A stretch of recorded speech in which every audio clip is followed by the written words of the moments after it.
Hello, my friends. Thanks for joining me for another episode. If you don't already know who I am, I'm Leora Alvarez. I'm a career coach and an HR consultant. And in our show, we talk about careers and business and career transitions and crafting sustainable, successful careers where you can be valued and supported as your genuine neuroqueer self. So today, what I wanted to talk to you about is something that's been coming up a lot in the past week or so with my clients, with people I've been chatting with on social media, and that is the concept of quality versus quantity when it comes to job applications and how many you're submitting in any given day or week or just throughout your search.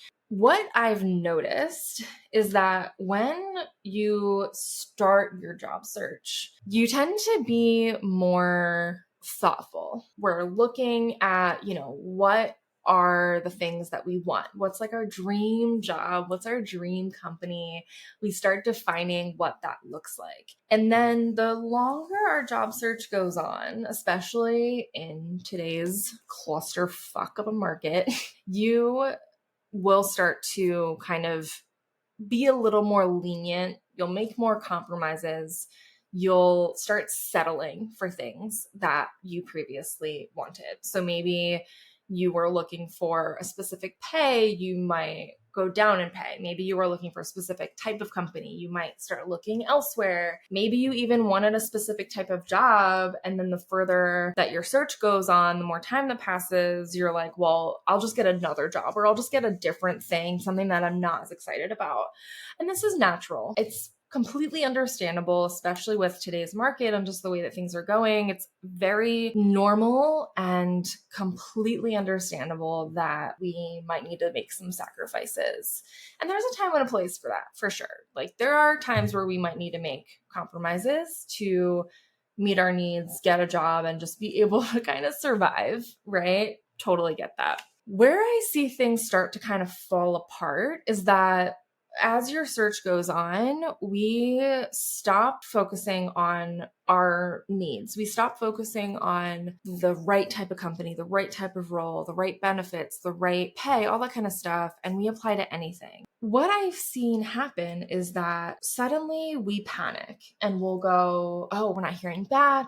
We're not getting interviews. I just need to apply to jobs. And we start to panic and like your nervous system starts getting lit up. And that's where you'll just like go on LinkedIn and apply to whatever. You'll hit easy apply on a bunch of jobs. You'll just like start applying to anything and spraying and praying. That's what we have called it in recruiting, is the spray and pray approach. You're just kind of throwing a bunch of shit at the wall, hoping something will stick. But this actually kind of makes it worse, and I'll tell you why. So let's get into first where I think ADHD comes into play. So I think this is especially common for ADHDers because we are such like dopamine seeking creatures. And so when things aren't quite happening, we're not seeing results, we're maybe getting rejected, and there's just like a lot of stuff happening. We need to like feel like we have control of something. We need to feel like we're doing something, and that's where we'll start to massively apply to jobs. Then I'll hear people who are sharing, oh, I've applied to 300 jobs, I haven't heard anything. I've applied to 700 jobs, I haven't heard anything. I've applied to 1,000 jobs, I haven't heard anything. I just talked to a client who said their friend started searching for a job 2 weeks ago and they've applied to 100 jobs. If you think that it feels shitty to not hear back from 20 applications that you actually intentionally applied for and took your time on, how do you think it's going to feel when you just throw 100 applications out there and then don't hear anything? Kind of worse. Right? Like, I feel like it really amplifies the effect because now in your mind, you've kind of convinced yourself that you've done everything right by applying to as many jobs as you can, just like putting out as much as possible and kind of treating it more as a numbers game. It makes it worse because now you're putting out low quality applications. You're not being intentional, and it's just going to increase the amount of ghosting that happens. It's going to increase the amount of rejections that you receive when you're not being intentional. And now we've made it worse on our mental health and on our nervous system because we think we're doing everything right by applying to more. And so then when we don't hear back, it's so much bigger. Like, it's one thing to say I applied to 5 places and haven't heard back, but to say I applied to 500 places and haven't heard back feels a lot worse, right? But we're kind of doing it to ourselves. And again, like, no judgment. I've done this too. Even on like, I've had a bad day at work and at the end of the day, I'll be like 4 o'clock. I'll be like, I'm just going to apply to a bunch of jobs because this isn't going to work or whatever. It doesn't really get us anywhere, right? So if you look at the data, if you look at the research and you even just put into Google, like quality versus quantity in your applications, everything will tell you that quality matters. But then how do we kind of cope with that feeling, that anxiety bubbling up that's like telling us just to like do something already, to like make something happen? I have some advice for you. When we start to notice those feelings where we're like really anxious, we're feeling our nervous system get triggered, we start to panic. It's really hard to make sound decisions when you're in that state. It's fight or flight. So when you notice that, I recommend just taking a beat, take a minute to just be with yourself for a moment. Be kind to yourself, give yourself grace, and just remind yourself that this is a really hard thing, especially in the market right now. It is very difficult. And we could be putting in 100% near perfect effort, and it's still going to take some time to get that job. It's still going to take intention and thoughtfulness to get the job that's right for us, that we are meant to have. And then I would encourage you to, when you recognize that feeling happening, to go do something that's completely irrelevant and unrelated to your career and your job search. And this is another topic that we'll talk about another time, but there really isn't such a thing as a perfect career. There really isn't such a thing as like what you're meant to do in your career. Sure, you can get a job in a career that aligns well with your natural skill set, that aligns well with your personality. But this idea that we will eventually find something that is like exactly what we're meant to do and we're going to do that forever, it's very much an outdated mentality and probably unrealistic, especially for ADHDers like myself. This is also something that came up in a session just this morning, that we most likely won't have the same job for our whole lives. I love what I do. I love my business. I love career coaching. I love business coaching. And I also know that I'm probably not going to do this forever. My interests will change. My skills will evolve. I might find out about a job that I didn't even know existed yesterday and find my way into there. That's kind of how I fell into recruiting. I never thought I'd be a recruiter or that I wanted to be in HR and recruiting, and it just kind of happened. And turns out I really enjoy it. But to think that that's going to be my forever job for the next several decades is really unrealistic, especially just for how my brain works and how my interests work. Removing ourselves from that when we feel triggered in our job search is so important to remind ourselves what this is all for. You are working to live your life. We are not living to work a job. So once you've recognized you're in that space of feeling really panicked, anxious, and triggered, and just kind of getting that sensation of like, oh my gosh, I have to just like do something, I want you to go do something that soothes your soul. Maybe you go for a walk. Maybe you go to a park. Maybe you go to a coffee shop. Maybe you call a friend. Maybe you schedule a therapy session. Maybe you journal. Maybe you sit with your cards, pick up a crystal, journal on it. Maybe you play a video game, read a book. Just do something else so you can step away from what is causing that anxiety and that panic. And this might feel counterintuitive. You might be like, no, when I'm anxious, I need to like take action and do something to help me. This is going to help you. An analogy that I like to use is something that I learned when I took music classes in like high school and college, which is that when you think about a piece of music, the rests, those breaks between notes, are just as important as the notes themselves. When you are not hitting a note or making music, making something happen, and there's that silence, that pause, that is what makes the song. Because a good song would not be just pauseless or restless. It's not going to be just constant noise. There's going to be breaks. There's going to be moments between the notes. And that's what makes it so good and impactful.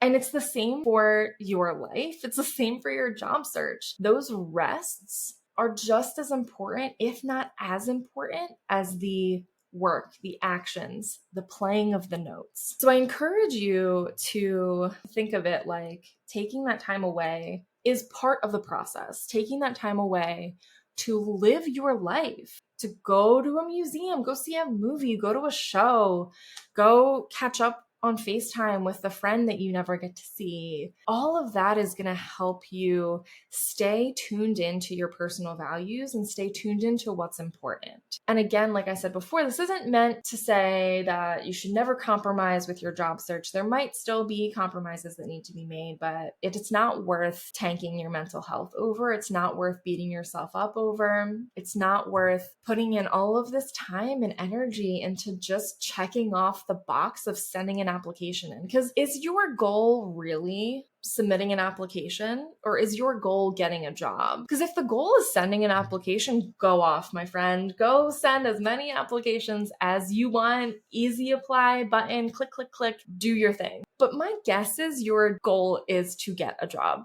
and you won't get a job that way. Spraying and praying won't get you a job. Burning yourself out won't get you a job. And I imagine many of us are going through burnout right now for many reasons, from many sources, whether it's from your work, from your personal life, from just the state of the world right now. There's a lot of things that are pulling at our resources, pulling at our mental capacity, pulling at our mental and physical health and well-being. This is something that you can control. It might feel natural to make that thing going off and applying. So I encourage you to sit with it, notice it, do your best. When you notice it, step away, take a break, come back later, because taking that break, getting reconnected with what fills you up, what supports your soul, what makes you feel joy and calm and secure will help your job search way more than panic-fueled, dopamine-seeking fueled applying. And if numbers help you, the general recommendation and what I have seen works well for a sustainable but effective job search is 1 to 2 quality applications a day. So maybe up to 10 a week. And that's it. So you can end your week knowing that even if you did 1 application in the week, if you were intentional about it, you made sure that you are qualified for the position, at least 50% qualified. If it's a role that makes sense for your career trajectory, your career goals, if the company makes sense for your interests, your needs, your values, and you've taken the time to be thoughtful about it, be intentional about it, you can rest easy knowing that you are doing more than everyone who's sending 100 applications a week. And as an aside, this is like slightly related, but not, but you'll see, it'll make sense in a second. People get really scared when we see, like on LinkedIn, 700 applications for one job, 1,000 applications for one job. And sometimes that like gets in our heads and we're like, well, why should we apply? Like the imposter syndrome voices love when we give them an opening to tell us that we suck and we don't deserve the job and we're not qualified. Try not to let those application numbers get in your head because 1, they're inflated most of the time. There's a lot of like weird data algorithmy things happening behind the scenes, but they're a lot higher than they actually are. And most of those people are not qualified. I talk about this with my recruiter friends all the time. If you have a job with 500 people, and I speak from experience of being in this myself as the recruiter reviewing applications, half of those applicants are going to be straight up not qualified. Like, I got a marketing job and you applied and you're like an engineer or you're, I don't know, a therapist, like just like completely unrelated. And I'm not talking like therapist trying to transition to marketing, has a certificate, has like an internship or whatever. I'm talking like unqualified. Half of them are going to be that. And then there's going to be a fraction of people who maybe are slightly qualified, but don't really meet what the job is looking for. And then those are gone. Or they're out of location, or they they just like have some logistical thing that doesn't work. Like they need sponsorship, but the company doesn't offer it. There's a lot of reasons, but my point being, a majority of them are going to be quick, totally not a fit. And then the people that are a match, I've found many we don't hear from, or we schedule a first interview and there's something that like doesn't quite align with what we can offer and what they want, or they throughout the process like had interviews elsewhere and like are no longer interested. And then you end up with like a much, much, much smaller pool of people that actually, can be considered for the role. So I say that for two reasons. One, I don't want you to let those numbers scare you, because recruiters do look at the resumes. They do make thoughtful considerations of each person. However, many are just like very clearly not fit. My other point is that the more intentional you can be with your applications, you're actually helping everyone. You're helping yourself because you're going to see better results with less stress and less time in your job search. My clients are always shocked at how much less time they're spending on their job search when they actually do it with intention and quality, but they see more results from it. And you're helping the recruiters because now when they're going through their applications, people are qualified. It's not these like totally out of left field, random people who like clearly aren't a fit. Sometimes I even wondered, like, did they apply to the wrong job by accident? So you're helping that. And then you're helping everyone else because, again, if we think about those big inflated numbers, so many of them are not the right fit. And so now if you are being intentional, putting in your very thoughtful applications, it's going to bring all those numbers down because now it's actually more realistic of the amount of people who are interested in the role and meet what they need. So again, this is a very like impromptu recording, and I appreciate you being on this journey with me and listening. If this resonated with you, I'd love to hear from you. You can send me a DM or send me an email. All my information's on my site. And I want to know if you found a difference in doing quality applications or quantity, or are you one of the people who put out, hundreds of applications in a few weeks, and did you see success with that? I want to hear from you because I'm all about incorporating real experiences, lived experience, and figuring out what works best for neuroqueers to find a job that is successful, sustainable, and allows them to be their genuine self. So that's all I have for today, but I will see you in the next episode.